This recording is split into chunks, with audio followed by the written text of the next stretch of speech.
नाज़रीन, मैं हूं आपकी होस्ट एनिशा और आप देख रहे हैं वीकेंड शाइन विद एनिशा। कैसे हैं आप लोग? ठीक ठाक? मैं भी बिल्कुल ठीक हूँ और मेरी दुआ है आप हमेशा हंसते मुस्कुराते रहें, खुश रहें, आबाद रहें और इसी तरह मेरा शो देखते रहें, इसे पसंद करते रहें, इसी तरह अपनी मोहब्बत देते रहें और इसी तरह मैं हर सैटरडे संडे आपके पास आती रहूँ, ये शो करती रहूँ। मुझे बड़ा मज़ा आता है वैसे आपके साथ बात करके, यहाँ शो करके, गेस्ट के साथ, और फिर आप जब कॉल करते हैं वो भी बहुत अच्छा लगता है, मज़ा आता है मुझे। और ये मेरे हफ्ते के 2 दिन होते हैं जो बहुत खूबसूरत होते हैं। वैसे पूरा हफ्ता ही माशाल्लाह बहुत खूबसूरत जाता है, पर ये जो 2 दिन होते हैं ये ज़्यादा खूबसूरत होते हैं क्योंकि इसमें मैं आपके साथ होती हूँ। अच्छा जी, आप हमें लाइव कॉल भी कर सकते हैं। लाइव कॉल करने के लिए आपकी टीवी स्क्रीन पे फ़ोन नंबर आ रहे हैं। अगर आपने घर में चाय बना रही है अभी तो बहुत अच्छी बात है, वरना जब मैं ब्रेक पे जाऊँगी आपने तब चाय बनानी है, उससे पहले बिल्कुल भी नहीं उठना क्योंकि आज जो है ये हमारा जो पहला सेगमेंट है जिसपे हम जिस टॉपिक पे बात करेंगे वो बहुत अहम है। कौन सा टॉपिक है, किस पे बात करेंगे वो मैं आपको बाद में बताऊंगी, पर उससे पहले मैं आपको मिलवाऊंगी हमारे जो गेस्ट हैं। जैसे कि आपको पता ही होगा, आप जानते ही हैं हर हफ्ते हमारे साथ कौन होते हैं जी, फिर भी एक बार ज़रूर जो नए देखने वाले हैं उनके लिए ज़रूर बताऊँगी। हमारे साथ चाइल्ड स्पेशलिस्ट होते हैं हमारे डॉक्टर, जो कि हर दिल अजीज़ आपको बहुत ज़्यादा पसंद है, इसलिए कि हर चीज़ बहुत डिटेल में, बहुत आसान अल्फाज में आपको समझाते हैं, तो ये सबसे बेहतरीन चीज़ होती है। वैसे भी कहते हैं डॉक्टर्स की बात बहुत कम समझ आती है, पर ये अच्छी चीज़ है जो हमारे पास डॉक्टर हैं, इनकी बात इतनी आसानी से समझ आती है कि समझने वाला जो सवाल करता है वो बहुत जल्दी उस जवाब को समझ जाता है। तो हमारे साथ मौजूद है डॉक्टर आबिद हुसैन मिर्ज़ा, उनको वेलकम करते हैं अपने शो पे। अस्सलाम वालेकुम। जी जी, वालेकुम सलाम। कैसे हैं आप? बहुत शुक्र अल्लाह का, मालिक का बड़ा एहसान है। आपने जो बात करी कि डॉक्टर जो है आम फहम नहीं होते, इसमें थोड़ा सा फ़र्क होता है। जो चाइल्ड स्पेशलिस्ट हैं स्पेशली वो बच्चों की ज़ुबान समझते हैं, तो लिहाजा उनकी ज़ुबान भी लोग आम फहम होती है। तो आपने देखा कि मेरी ज़ुबान थोड़ी सी आम फेम इस वजह से ही है कि बच्चों से बहुत लिंक रहा है, प्यार रहा है और बच्चों के हवाले से मैं उनका कंसल्टेशन करता हूँ ज़्यादा, तो इस हवाले से अच्छी ज़ुबान इस्तेमाल किया, आसान लफ्ज़ों में इस्तेमाल की जाती है और माशाल्लाह एक अच्छा कॉन्टैक्ट होता है आवाम के साथ। बिल्कुल। अच्छा डॉक्टर साहब, आज का जो हमारा टॉपिक है, जो कि मेरे हाल से हमारा क्या वो जिस टॉपिक पे हम काम करने वाले, बात करने वाले, वो पूरी दुनिया में इस टाइम चल रहा है, कोरोना। ठीक है, कोरोना की वजह से, अच्छा कोरोना तो एक है बहुत ज़्यादा, मतलब उसकी वजह से वैसे ही कोरोना नाम सुनते ही बंदा परेशान हो जाता है, पर उसके बाद जो अब हो रहा है कि वैक्सीन आपने लगवानी है और उसके लिए जो मामलात हो रहे हैं, जो लोग परेशान हुए हैं कौन सी वैक्सीन लगवाएं, अच्छा ये इससे ये साइड इफ़ेक्ट है, इससे ये नहीं लगवानी, ये नहीं करना। तो आज मैंने सोचा कि इस टॉपिक पे हम बात करते हैं ताकि आप अच्छी तरह हमारे देखने वालों को गाइड कर सकें।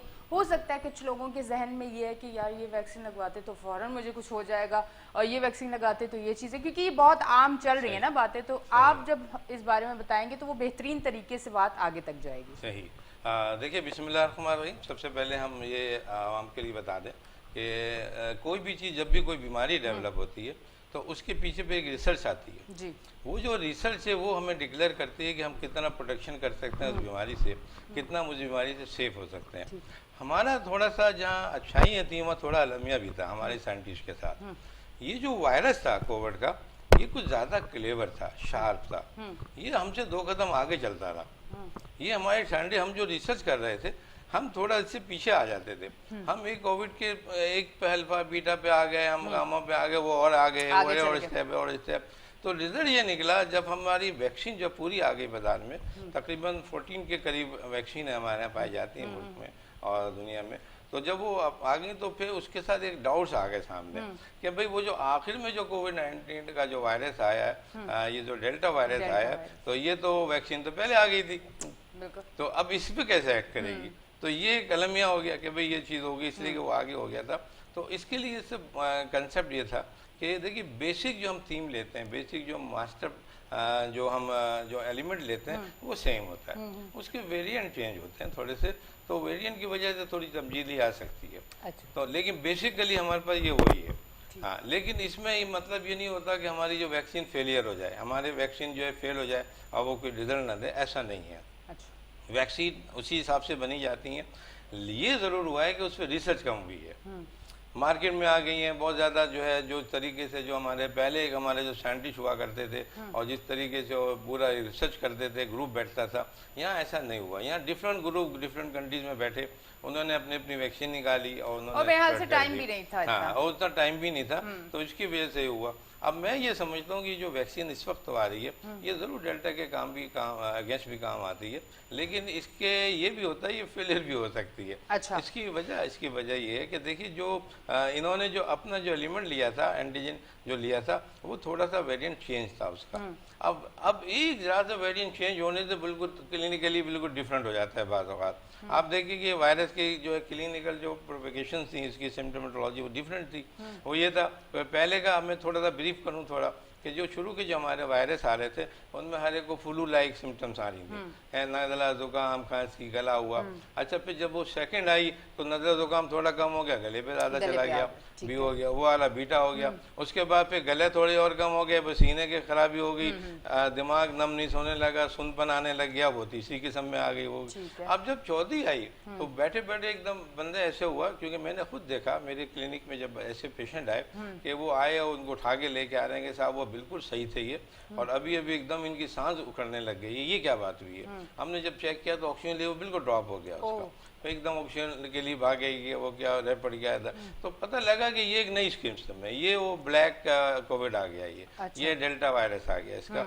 इसका क्या था, डायरेक्ट अटैक था। अब डायरेक्ट अटैक जो आज की जो लेटेस्ट रिसर्च है वो ये है कि अभी हम बात कर रहे हैं लंग्स की कर रहे थे ना, कि डायरेक्ट लंग्स में, अब ऐसा नहीं है, अब ये डायरेक्ट किडनी को डैमेज कर रहा है, डायरेक्ट कार्डिक प्रॉब्लम बना रहा है, मायोपैथी कर रहा है, कार्डिक फेलियर कर रहा है, ये डायरेक्ट समझे ना। अच्छा, दिमाग में जा रहा है, डायरेक्ट ब्रेन डैमेज कर रहा है, समझे ना। अच्छा, ये भी रिजल्ट आए अभी तक जो मैं रिसर्च कर रहा था, वो ये कि अभी तक प्रेगनेंसी पे ये इफेक्ट नहीं हुआ है, प्रेग्नेंट लेडीज पे इफेक्ट नहीं हुआ, लेकिन एक दो मिसकैरेज सामने आ गए। अब उस पर सोचने बैठ गए कि ये क्या हुआ, ये वायरस गया इस पे, ये क्या हुआ ये। तो मतलब हमारे यहाँ दिन ब दिन जो है डे बाई डे हमारे यहाँ वेरिएशंस हो रही हैं। हमें ये चाहिए कि अगर किसी चीज़ से प्रोडक्शन हो रहा है हमारा, फर्ज कर लें हम 10% ले रहे हैं या 90% ले रहे हैं, तो कम से कम प्रोडक्शन तो ले लें। तो वैक्सीन तो मस्ट है, वैक्सीन मस्ट है, लेकिन उसके मैंने कहा कि उसके फेलियर के चांस होने के भी हैं, कम चांसेस हैं। अच्छा। फेल हो सकती है, बिल्कुल फेलियर हो सकती है, लेकिन वो कम जा, उसकी वजह के बहुत से फैक्टर हैं। अब मैंने पहले भी डिस्कस किया था, जैसे आपके पास शुगर नहीं होनी चाहिए, आपका ब्लड प्रेशर सही होना चाहिए, आपकी कोई कार्डिक प्रॉब्लम आपको नहीं होनी चाहिए। जितने ये चीज़ें आएंगी आपकी इम्यूनिटी कम होगी, आपको अटैक के चांसेस बढ़ जाएंगे। अच्छा, अब ऐसे लोग जिनको वैक्सीन नहीं लगी है तो उनको अटैक जल्दी करेगा वो, जब जल्दी करेगा। अच्छा, ऐसा हुआ कि आपके वैक्सीन एक वैक्सीन लग चुकी है, अभी सेकंड वैक्सीन को डेवलप होने में टाइम लगता है, समझे ना, उसको 6 to 8 वीक्स तक लग सकते हैं उसको। अब वो क्या हुआ, उसने जब पूरे डेवलप नहीं हुई थी, उसने अपने इफेक्ट दे दिए, वो अटैक हो गया। लेकिन मैंने ये देखा है कि जिनको वैक्सीन लगी थी उनकी जो अटैक रेट था और वो जो उनके जो आउटपुट था वो एज कम्पेयर टू प्रीवियस जिनको नहीं लगी थी, इनका बेहतर था, इनका रेट बेहतर था, वो जल्दी रिकवर्ड हुए हैं, वो उनका ड्यूरेशन ट्रीटमेंट शॉर्ट हुआ उनका, और उनके प्रॉब्लम जो थे वो कम हुए हैं उनके साथ। तो मैं ये समझता हूँ कि हमें वैक्सीन तो बिल्कुल लगानी चाहिए, और उसमें भी मुख्तलिफ चीज़ें कि बड़े छोटे बच्चे को लगा रहे हैं। अब कुछ वैक्सीनें ऐसी जो बच्चों में कामयाब हो रही है, कुछ वैक्सीनें बड़ों में कामयाब हो रही है। अब इतनी वैक्सीन आ गई है तो अब तो एक तरह से यूँ समझ लीजिए कि बिजनेस फाइट हो गई है। नहीं, वैक्सीन अगर आप लगवाने जाओ तो आपको नाम बताया जाता है, वो वाली लगवाना वो ज्यादा सही है। हाँ, अच्छा, डिफरेंट वाली डिफरेंट है सारी। हम कह रहे हैं कि मॉडर्ना बहुत बेहतर है, हम कहेंगे साइनोवैक बेहतर है, हर एक अपना एक सिस्टम है, समझे ना। तो हम ये समझ रहे हैं कि आपका जो अपना जो क्लाइमेट है, अच्छा डॉक्टर साहब आपने कौन सी लगवाई, डॉक्टर साहब से पूछते हैं। मैंने साइनोवैक लगवाई, चाइना की लगाई थी। ठीक है, ठीक है। मैंने शुरू में लगवा ली थी, इसकी वजह ये थी कि मेरे साथ पेशेंट कॉन्टेक्ट में डॉक्टर था, तो अल्लाह का बहुत शुक्र था, अपने मॉनिटरिंग की पहले मॉनिटरिंग की जाती है, आप ब्लड प्रेशर, आपका शुगर, आप ये सब चीज़ें नॉर्मल हो, फिर आप जाके आप लगाएं। और मैं हल्फिया कह रहा हूँ, मुझे 1% भी कुछ नहीं हुआ, मैंने दोनों वैक्सीन लगाई, मुझे कुछ नहीं हुआ। और मैं कॉन्टैक्ट में रहता हूँ, मेरा आए दिन में सब कोरोना के पेशेंट मेरे साथ कॉन्टैक्ट में आते हैं, और माशाल्लाह मैं बिल्कुल जो है हेल्थी होता हूँ। इसकी वजह क्या है कि एक तो कॉन्फिडेंस डेवलप हो गया कि हमने ये चीज़ें लगाई हुई हैं और हमारी विल पावर बढ़ गई उसके साथ, और फिर हकीकत में चीज़ें सब चीज़ें बन गई हैं। तो मैं ये समझता हूँ कि ये सब चीज़ें बहुत ज़रूरी हैं, वैक्सीन में ज़रूरी हैं, आपकी डाइट ज़रूरी है, आपकी जो है आपकी लाइफ स्टाइल चेंज होना चाहिए। आप डिप्रेशन में नहीं चलते फिर रहे हैं, इसमें ये डिप्रेशन हो रहा है, मुझे ये हो गया, फलाने को ये हो गया, इतना हो रहा है, इतना डेंजर नहीं, कुछ नहीं। आप अपनी वर्किंग करें और अपनी डाइट अच्छी लें, अपनी वैक्सीन लगाएं और अच्छी दूसरी जो चीज़ें हैं लवाजमा वो पूरे करें। मैं समझता हूँ वैक्सीन से फाइट करना और ये जो कोरोना से फाइट करना कोई इतना मुश्किल काम नहीं है हमारे अच्छा डॉक्टर साहब, मॉडर्ना के बारे में क्या कहेंगे? देखिए अच्छी वैक्सीन है ये, और आजकल जारी देखिए ये दो प्रॉब्लम हमारे यहाँ वैक्सीन में आ रहे थे। एक हमारा ये हो रहा था कि हमारा जो ब्लड का सिस्टम था, क्लॉटिंग सिस्टम जैसे हम कहते हैं, वो क्लॉट हो रहा था। उसमें कैपिलरी सिस्टम जो हमारे थे, यानी जो हमारे कार्डिक जो मसल्स होते हैं उनकी जो सप्लाई होती है वो छोटी छोटी कैपिलरीज करती हैं, वहाँ जाके ये क्लॉट हो रहा था ब्लड, ये वैक्सीन की वजह से। तो ये वैक्सीन के साइड इफेक्ट्स आ रहे थे, इसमें वो उनको हटा दिए गए। अब माशाल्लाह वो क्लियर है, आप बिल्कुल लगाएं, कोई अभी वैक्सीन ऐसी सामने नहीं आ रही। बीच में ब्रिटेन में हुआ था, बहुत से वाकयात हुए थे, लेकिन उसमें से उनके कोई टेक्निकल फॉल्ट था वहाँ, उस वजह से ऐसा हो रहा था। अभी तक हमारे पास कोई भी ऐसा सच कोई रिजल्ट नहीं है। ये जितनी भी दो तीन चीज़ें आ रही हैं कि उसको लगा, वो क्लॉट हो गया, वो डेथ हो गई, मैं समझता हूँ ये देखिए डेथ तो किसी तरह भी हो सकती है। लेकिन मुझे फैक्ट ये है कि अभी तक कोई वैक्सीन से सडन डेथ कोई नहीं हुई है, ये बिल्कुल फैक्ट है ये। क्योंकि हम हर चीज़ को देखते हैं, रिसर्च करते हैं, हमें ये देखना चाहिए कि फैक्ट को देखना चाहिए कि अगर कोई चीज़ एक चीज़ डेवलप हो रही है तो इंसान बैठे बैठे की भी डेथ हो सकती है, चलता फिरता भी हो सकता है। और ऐसा हुआ है, जैसे मुख्तलिफ वाक़यात हुए तो वो समझे शायद वैक्सीन से हो गए या उसकी वजह कोई और थी, ऐसा नहीं है, उसकी सडन डेथ थी होती। अगर उसी का हमारे यहाँ एक बड़ा मुश्किल ये है कि हम लोग पोस्टमार्टम नहीं करवाते। हमारे माशरे में अगर पोस्टमार्टम की रस्म हो, यानी अगर ये हुकूमत रिकमेंड करे कि भी इसकी डेथ इस तरह हुई, इसके पोस्टमार्टम कराओ, आप यकीन करें इतनी रिसर्च सामने आ जाएगी, आपको मालूम चल जाएगा कि इसके डेथ की कॉज क्या था। तो हमारे यहाँ इस तरह से नहीं होता, हम अपने काया सारियों पे ही होते हैं कि भाई इसकी इस तरह डेथ होगी, इसकी इस तरह डेथ होगी, इस तरह डेथ होगी, हम ये नहीं देंगे, अब डेथ बॉडी नहीं देंगे, इसमें ये था वो था। हमें रिसर्च करनी चाहिए और हक़ाइक़ पसंद होना चाहिए, तो उससे बहुत ही एडवांटेजेस होंगे इसके अंदर इंशाल्लाह, बहुत ही बेहतरी आ जाएगी। मैं जब लगवाने के गई हूँ वैक्सीन तो एक था ना, मतलब एक जहन में बस जाता ना, मतलब मैं बड़े पर फिर भी बड़े रिलैक्स माहौल में मैं गई, मैंने कहा नहीं कुछ भी नहीं होता। वहाँ एक अच्छी खासी एज के थे, वो यहाँ वहाँ घूम रहे थे और ना यूँ घबराए हुए और यूँ हाथ करे, मतलब सामने वाले बंदे को अगर परेशानी नहीं भी हो रही तो वो दूसरों को परेशानी करवा रहे कि जैसे मुझे कुछ हो रहा है। मतलब मैंने 10 मिनट तो वेट किया कि अगली गाड़ी जाए तो फिर मैं आगे जाऊँ। तो इतने में मैं गाड़ी से उतरी और मैंने उनसे पूछा, मैंने कहा आपकी तबीयत ठीक है? कह रहे हाँ। तो मैंने कहा आप घबराए हुए क्यों हैं? कह रहे इसलिए कि वो जो उन्होंने स्लिप दी थी वो खो गई, वो ढूंढ रहा हूँ। मैंने कहा तौबा है, आपने पूरी लाइन को डराया हुआ है, सब यही सोचे कि पता नहीं इसे कुछ होने वाला है। तो ये लोग इस तरह के ड्रामा भी करते हैं, सामने वाला दूसरा डर जाता है कि आया कुछ होने वाला है, पर अल्हम्दुलिल्लाह मैंने लगवाई है, कुछ भी नहीं, मुझे तो बिल्कुल कोई फील भी नहीं है। लोग कहते हैं ना हल्का फुल्का बुखार, मुझे तो कुछ भी नहीं हुआ, बस नींद बहुत आ रही थी मुझे उस दिन, सुकून की नींद सोई है उस दिन। मैं इसका वजाहत कर दूं कि जो वैक्सीन आ रही है इसमें थोड़े से 2-3 चीजें आ रही हैं। अच्छा। जैसे पेशेंट जो है वो लेथार्जिक हो जाता है, फैटिक हो जाता है, थोड़ा थक जाता है, सो जाता है, नींद आ जाती है। मुझे नींद आ रही है। फिर उसमें उसको थोड़ी सी नींद आने के साथ साथ जो है थोड़ा बुखार हो जाता है, बॉडी एक होता है, ये होता है। अब ये चीज़ें क्यों होती हैं, मैं इसकी वजाहत थोड़ी सी कर दूं कि देखिए जो भी वैक्सीन है ना, ये एक तरह से एंटीबॉडी रिएक्शन है, ये इनएक्टिव वायरस है। यानी जो आप वायरस ले रहे हैं, वैक्सीन जो भी बनती है वायरस से बनती है, उसको हम इनएक्टिवेट कर देते हैं, यानी हम उसको किल कर देते हैं, ख़त्म कर देते हैं। अब वो कोई इफेक्ट नहीं कर सकता। जब इनएक्टिवेट वायरस हो गया तो उसके अगेंस्ट कुछ एंटीबॉडी बनाना शुरू होती हैं, वो आपके हम बॉडी के अंदर इनोकुलेट करते हैं। जब वो बॉडी में जाता है तो आपके बॉडी के सेल होते हैं, ये मैं ब्रीफ कर रहा हूँ थोड़ा सा, 2 सेल किस्म के 2 सेल होते हैं हमारे यहाँ। एक हमारे यहाँ बीटा सेल है, एक हमारे यहाँ टी सेल है। एक इमीडिएट जा रहा है, एक लेट जा रहा है। जो इमीडिएट जा रहा है उसका काम प्रोटेक्शन है, वो जाके जो वो देख रहा है कि इसने एंटीजन हमारे बॉडी में आया, भले वो इनएक्टिवेट था, उसको तोड़फोड़ शुरू करता है। जब भी मेटाबॉलिज्म या कैटाबॉलिज्म बॉडी में होगा, आपकी बॉडी एनर्जी एग्जिस्ट करेगी, आपकी बॉडी थोड़ी सी प्रॉब्लम ऐसा होगा कि उसमें टेम्परेचर हो रहा है, सेल की तोड़फोड़ होती है, उसमें सुस्ती आएगी, रेस्ट की आपकी ज़रूरत पड़ेगी। ये 2-3 दिन 4 दिन एनफ है, ये लाजमी प्रोसीजर होते हैं। अच्छा। इसकी वजह यह है कि जब आपके अंदर वो एंटीजन भेजा गया था इनएक्टिव, इसका मतलब है कि आपका सिस्टम, इम्यून सिस्टम एक्टिव है। अच्छा, ये इंडिकेशन है। जिन लोगों के नहीं होते, मैं तो उनके लिए थोड़ा परेशान होता हूँ कि भाई आपको कोई एक्टिवेशन नहीं हुई, कोई कुछ नहीं हुई, अब तो मेरा आपको एक्टिव है, मुझे हाँ, नींद आएगी। आपको दूसरी डोज देनी पड़ेगी। आपका इम्यून सिस्टम अभी तक जो है राज नहीं हुआ सही तरह, तो ये एक अहम साइन है ये। अगर ये लोग कह रहे हैं कि मुझे जो है सुस्ती हो गई है, टेम्परेचर हो रहा है, कि भाई बॉडी आपकी एक्टिवेट हो रही है, आपकी बॉडी जो इन एक्शन में है, आपकी एंटीबॉडी बनना शुरू हो गई है, ये अच्छी साइन है ये। तो इसमें कोई परेशानी की बात नहीं है, ये लाजमी इसमें होगा, कुछ के बाद चली जाएगी। अब तो लेटेस्ट अपडेट ये भी आ गई है कि जो अब 60 और 65 के हैं उनको थर्ड डोज, बूस्टर डोज भी देनी पड़ेगी। अच्छा जी हाँ, इसकी वजह ये है कि ये कुछ अर्से 4 हफ्ते, 8 हफ्ते, 12 हफ्ते ये करके इसके बाद इसकी डिक्लाइन होना शुरू हो जाता है। ये जो हमने एंटीजन बॉडी रिएक्शन किया था, ये जो डिफेंस मैकेनिज्म था, ये थोड़ा थोड़ा वीक होना शुरू हो जाता है। अच्छा। ये डिक्लाइन होता है। अब चूंकि बॉडी भी क्योंकि एज के हिसाब से कमजोर थी, तो अभी मैंने खुद पढ़ा था एक अमेरिकन जर्नल में, तो वो बताया उसने कि भाई ये तो थर्ड डोज भी लगानी पड़ेगी इन लोगों को। अच्छा। तो आप लगाओ, अपना प्रोटेक्शन करो, लाइव प्रोटेक्शन करो अपना आप, इसमें कोई ऐसी प्रॉब्लम की बात नहीं है। तो यही है कि आप इतना खौफजदा ना हो, और जो भी जो रूल्स रेगुलेशन SOPs हैं उनको फॉलो करें।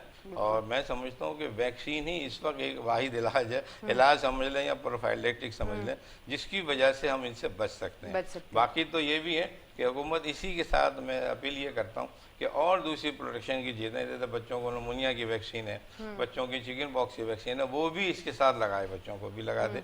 बड़ों की जो वैक्सीन आ रही है समझे ना, और उनको वो भी लगा दें। यानी मैं समझता हूँ इसके साथ और भी चीज़ें पूरी कर दी जाएँ, ताकि एक वक्त में कई चीज़ें कंप्लीट हो जाएँ, हमारा डिफेंस मैकेनिज्म हर शहरी का मजबूत हो जाए, ताकि हम उससे फाइट कर सकें। तो ये एक तरीक़ेकार है कोविड-19 के हवाले से। तो हम समझते हैं कि ये बहुत ज़रूरी है। वैक्सीन कोई भी हो, जो आपकी हुकूमत रिकमेंड कर रही है उसके हिसाब से वो हमें लगानी चाहिए।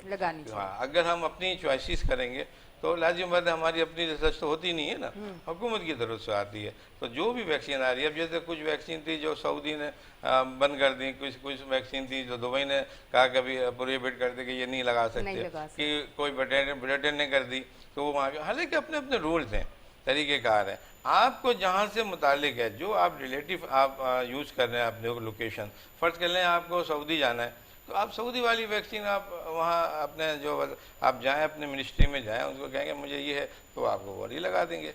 वैक्सीन सारी अवेलेबल है अपने हिसाब से। ये ज़रूर है कि ब्लाइंडली ना करें, ये नहीं कि आप जाएं आप ये लगा दो ना, बस जो भी वैक्सीन लगा दो, ऐसे नहीं। आप अपनी ज़रूरत के हिसाब से भी देखें। हमारे पास 2-2, 3-3 फर्स्ट डे 1, डे 2, 3 के हमारे पास वैक्सीन रखी हुई है वहाँ।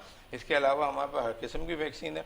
भाई फलाने दिन वो लगती है, फिर मॉडर्ना लगती है, एक दिन साइनोवैक लगती है। डॉक्टर साहब आपकी तरफ भी ये हो गया कि वैक्सीन लग रही है? क्योंकि पिछले शो पे आपसे बात हुई थी तो आपने यही कहा था कि इस तरह से होना चाहिए कि हम डॉक्टर्स को एतमाद में लेना चाहिए, और ये सारी चीज़ें, इस पर मैं आपसे ज़रूर बात करूंगी, पर ब्रेक आ गई, ब्रेक लेनी पड़ेगी और ये मैं ज़रूर पूछूंगी। तो नाज़रीन कहीं ना जाएं, देखते रहे हमारा show weekend shine with Danisha. Doctor साहब से और डिटेल में बात करनी है हमने, और डॉक्टर साहब से ये भी पूछना है, डॉक्टर साहब अब आपकी तरफ से भी वैक्सीन लग जाएगी ताकि मुझे जाके लंबी लाइन में लगने ना पड़े, और आप लोगों को भी। तो लेते हैं एक छोटी सी ब्रेक, मिलते हैं ब्रेक के बाद।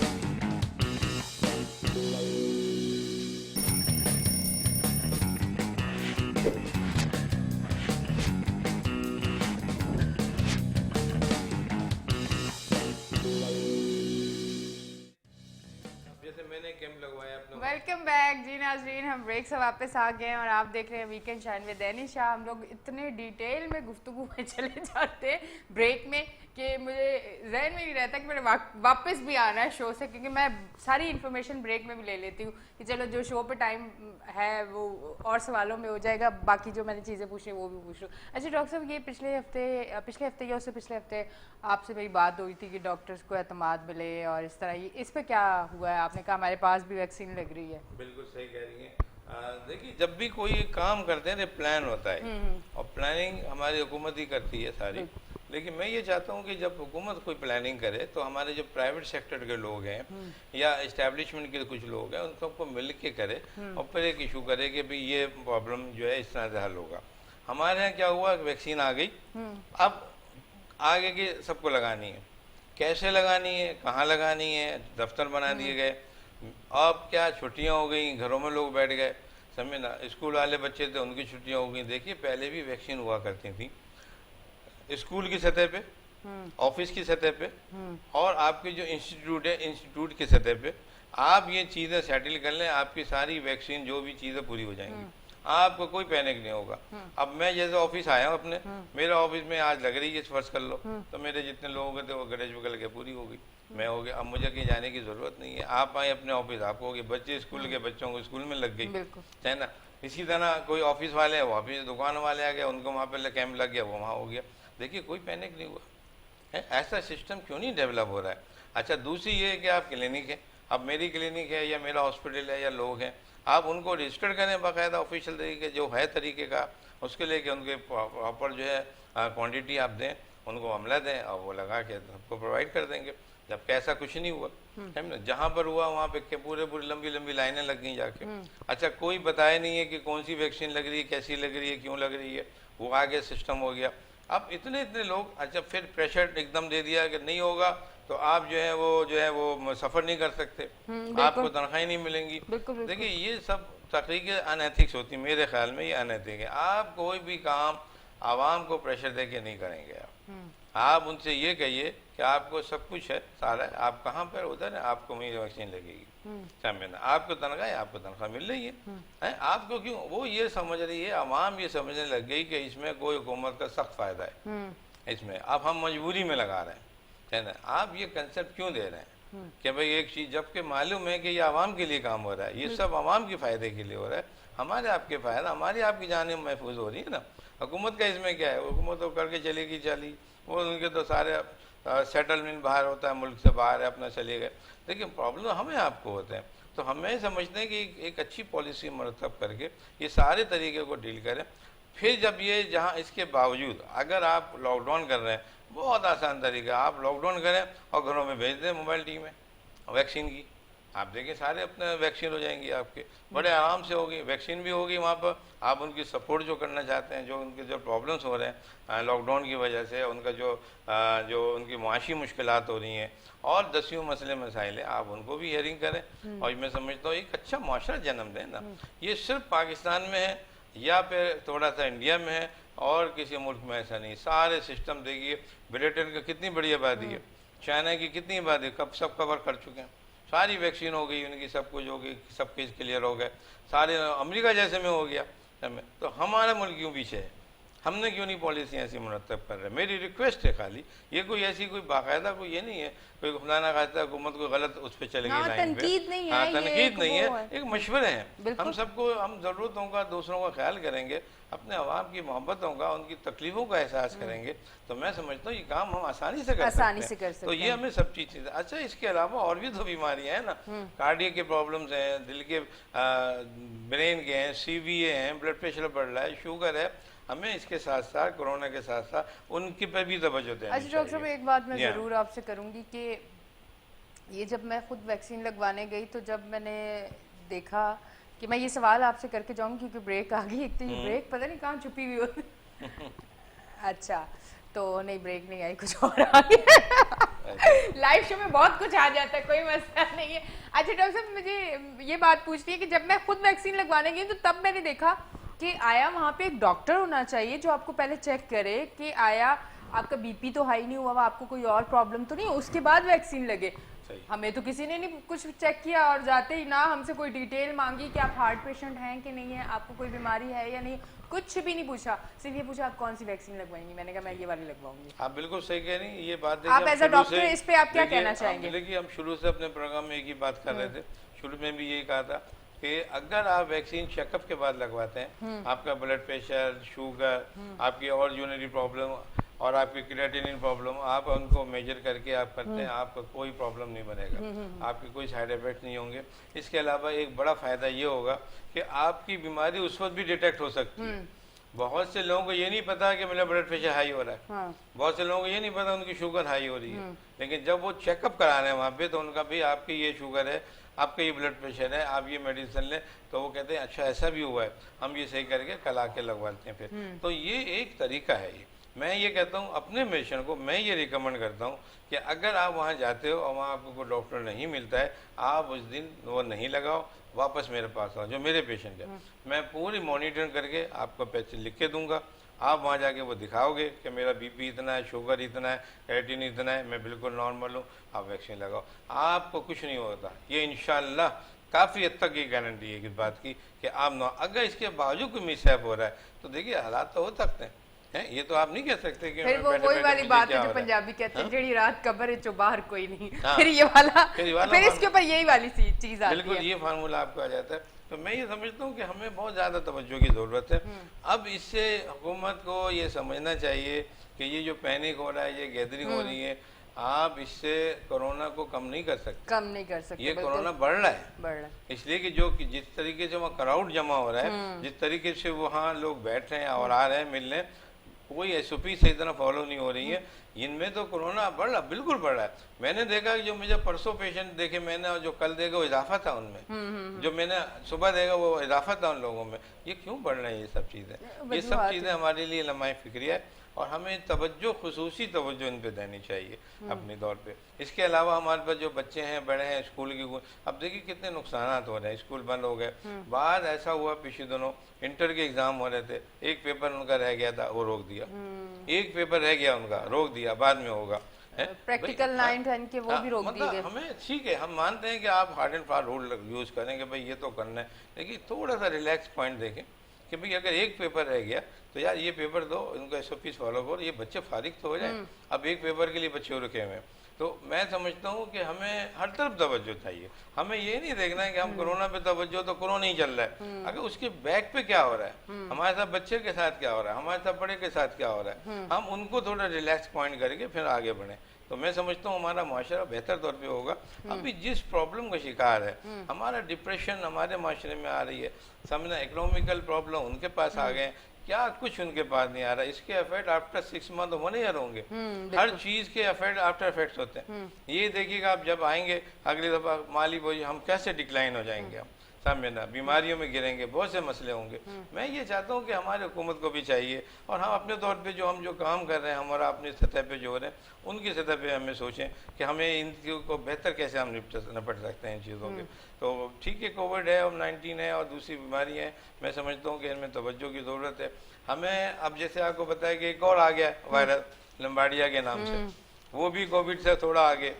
तो जैसे मैंने कहा था, ये कोविड जो वही वायरस ही हमसे 2 कदम आगे समझे ना, हम रिसर्च करते हैं, वो 2 कदम आगे चला जाता है, फिर वो चीजें आती हैं। भाई ये तो दुनिया का एक सिलसिला है, ये तो चलता रहेगा। हाँ, बेसिक आप अपना अमल अच्छा रखें, अपने नमाज रोजा पढ़ के अपने जो आपके जो अपनी सेल्फ डिटर्मिनेशन है, विल पावर है, उसको बढ़ाएं। आप वैक्सीनेशन अपने करके रखें, अपनी जो इम्यूनिटी को बढ़ा के रखें, अच्छी चीज़ें, अच्छा जहन, साफ सुथरा काम काज करें आप। मैं समझता हूँ जिंदगी आपकी गुजरती जाएगी, प्रॉब्लम्स आएंगे, हैडल्स आएंगी और इंशाल्लाह ये सारे क्लियर होती चली जाएंगी। अच्छा डॉक्टर साहब, मुझे एक चीज़ बताइए, शुरू में जब कोरोना आया तो उसमें क्या नज़र आ रहा था? उसमें नज़र आया था कि कोरोना अगर किसी को हो रहा है तो बचने के चांसेस भी काफ़ी थे, कुछ दिन बीमार रहने के बाद आप फिर ठीक भी हो जाते थे। कुछ ऐसे थे केसेस जिसमें अल्लाह को वो प्यारे हो गए।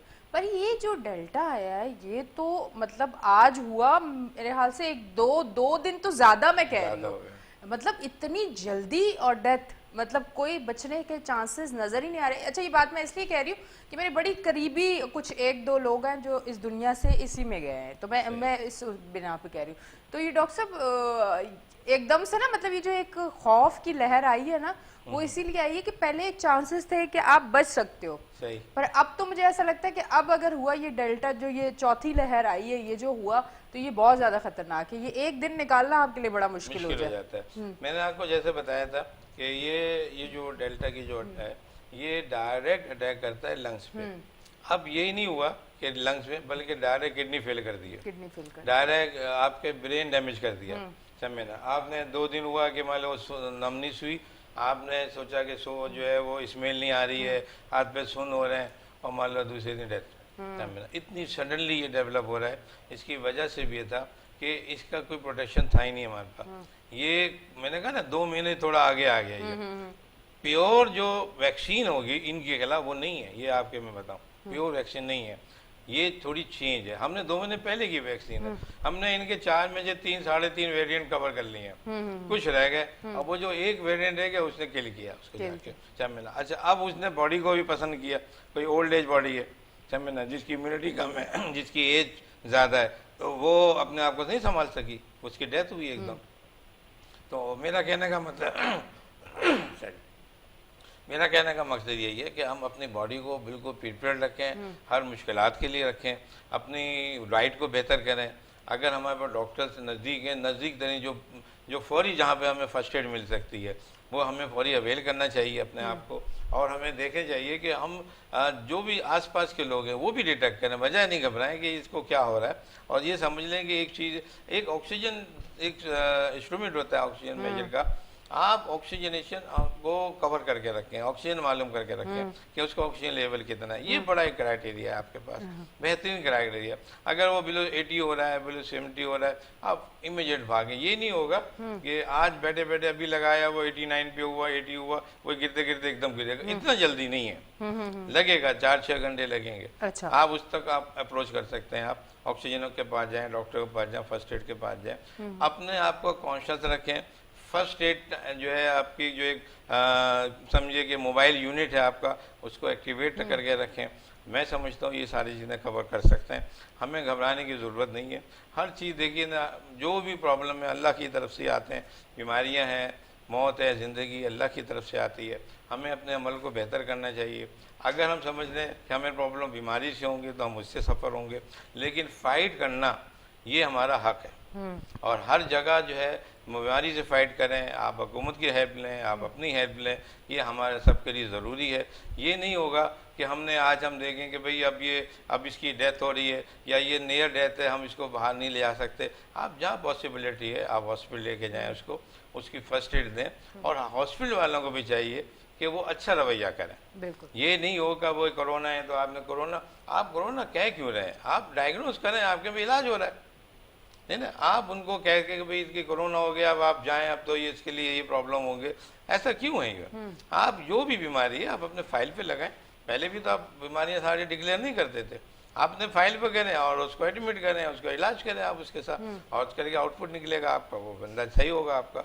तो मैं ये समझ लूँ कि एक पैनिक हमारा सबसे पहले जो है बीमारी के साथ पैनिक को ख़त्म करना है। हवाम में जो प्रॉब्लम क्रिएट हो गए हैं, डिप्रेशन हो गया है, एंजाइटी डेवलप हो रही है, इसको कंट्रोल करने की बहुत सख्त ज़रूरत है।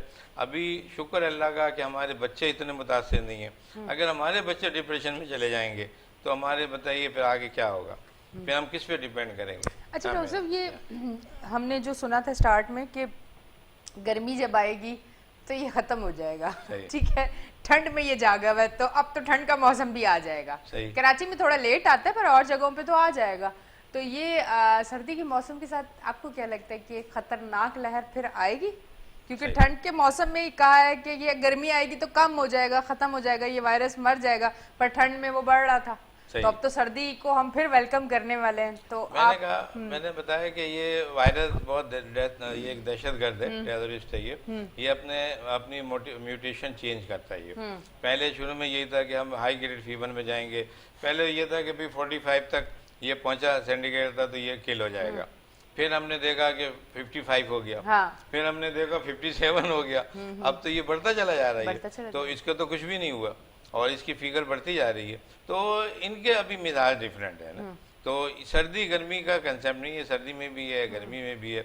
इसकी अपनी जो भी वायरस होता है उसको ये बात तो तय है कि अगर मखसूस टेम्परेचर तक उसको आप लेके जाएंगे तो किल हो जाता है वो मखसूस था। इसी तरह बिल्कुल आप उसको फ्रीज करेंगे, बिल्कुल कोल्ड पे लेके जाएंगे तो भी वो पैरालाइज हो जाता है। वो एक्टिविटीज अपनी जगह है तब ना, लेकिन ये करने के गर्मी सर्दी में हम पे असर पड़ जाएगा ऐसा नहीं। नहीं, वो स्टार्ट में जब आया था वायरस तो सब यही बातें सुनने को मिल रही थी कि गर्मी आएगी तो ये वायरस खत्म हो जाएगा, ये हो जाएगा, वो हो जाएगा। तो हम लोग भी बड़ा खुश हो रहे थे और हम लोग ये सोच रहे थे कि अब गर्मी आ जाए, मतलब कभी गर्मियों का इतना इंतजार नहीं था पर उस पर हम लोगों को गर्मी का इंतजार था। अच्छा डॉक्टर साहब, मुझे एक चीज ये बताएं कि ये जो कोरोना के अब जो केसेस आ रहे हैं इसमें कोई ऐसा केस है कि किसी बच्चे को भी हुआ हो? सही, ऐसा कोई केस है? बिल्कुल बच्चे हो रहे हैं। और बच्चों का रेशो जो बाहर के मुल्कों का और अपने मुल्क का मैं बता दूं, बाहर के मुल्क में 60-70% बच्चे इन्वॉल्व हुए हैं। अच्छा। कुछ मुल्क हैं जैसे एक चिली मुल्क है, साउथ अफ्रीका की कुछ कंट्रीज हैं, ये अभी की रिसर्च है, लास्ट वीक की, और पाकिस्तान में बच्चे इन्वॉल्व हुए हैं, बच्चों में बिल्कुल मैंने डिटेक्ट किए हैं बच्चों को भी हुए हैं, ये चीज़ें हुई हैं। तो ये बीमारी कोई ऐसा नहीं है कि ये कहीं डिटेक्ट हो कहीं ना हो, ऐसा नहीं है। जहाँ भी इम्यूनिटी कम है, जिधर इसका वरुलेंस, इसकी जो कैपेसिटी थी वायरस की तेज है, स्ट्रॉन्ग है, उसने अटैक किया है टाइम देना। बच्चों में उन बच्चों को मैंने देखा है कि वहाँ पर जहाँ उनकी वैक्सीन नहीं लगी थी, यानी जो बेसिक यूनिट थे उनके, डीपीटी, पोलियो और दूसरे रूटा वायरस, ये वैक्सीन, तो उनको अटैक किया गया ज़्यादा।